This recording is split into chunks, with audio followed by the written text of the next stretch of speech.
Good morning, Leanne, and good to be here. Now, is the World Economic Forum's latest survey or report positive news for the South African government? Certainly, in the area of ICT, it is positive news, but we think that we can still do more than this.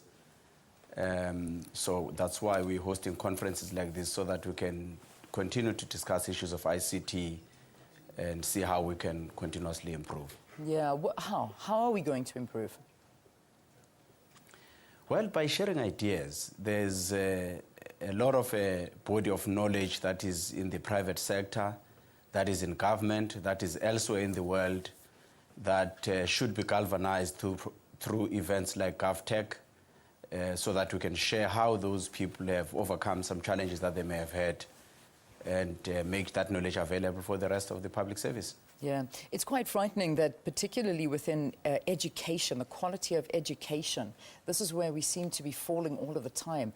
When it comes to innovation, when it comes to technology, what is government doing? Well, we, in discussions with the Department of Education to look at what technologies can we deploy, what solutions can we bring in that space so that we can help government provide better services and optimize on the issues of education. Tell us a little bit about e-government. What is the objective? The big objective with e-government is to make government accessible to the South African citizens. All of the services that we provide should be easily accessible. In today's age, when you've got cell phones, you've got iPads, you've got laptops, you should be able to avoid having to go to government and stand in a queue in order to initiate a process that leads to a particular service, but only have to go there when it's absolutely necessary. Yeah. That will ensure that you reduce the turnaround time, you ensure there's consistency of the service that is being provided, and at the same time, you make sure there's a much better experience by the public. Yeah. I believe as part of the conference that the Sita is going to be demonstrating the e-forms initiative. What is this? Just give us a glimpse into how this actually works. Well, essentially, just take the idea of going to Home Affairs to apply for a birth certificate, to apply for an ID, to apply for a passport. Yeah. There's a series of forms that you have to fill in when you go to Home Affairs.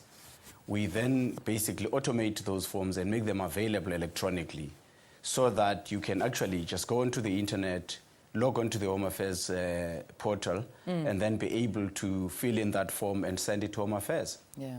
Oh, that'll make our lives so incredibly easy. Having said that, however, I know we run out of time, but just I think what's important is also looking at cybersecurity.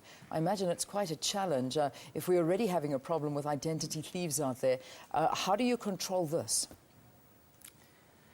That is always a challenge, not just a challenge for South Africa, a challenge around the world.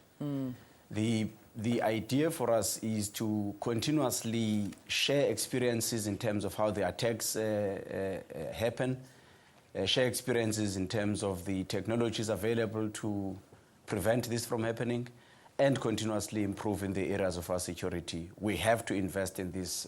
We don't have an option. Yeah. Those that attack various sites are constantly improving their approaches, and it would be folly for us not to also improve. How far are we away from applying for all of this online? Well, I'm sure the Minister of Home Affairs will be making announcements in the next few months, few months around this. I think in the passport environment already, we're seeing those improvements in Home Affairs. It takes a very short time to process any of those documents already. Good. Well, can't wait, because I think that'll be a great thing to happen for all of us, to try and finally do all of this online and not have to stand in these long queues and do things that we can do in the comfort of our home. Freeman Nomvalo, thank you very much for talking to us. Freeman is the CEO of Sita, talking to us about GovTech. It's on in Cape Town at the moment. It ends tomorrow.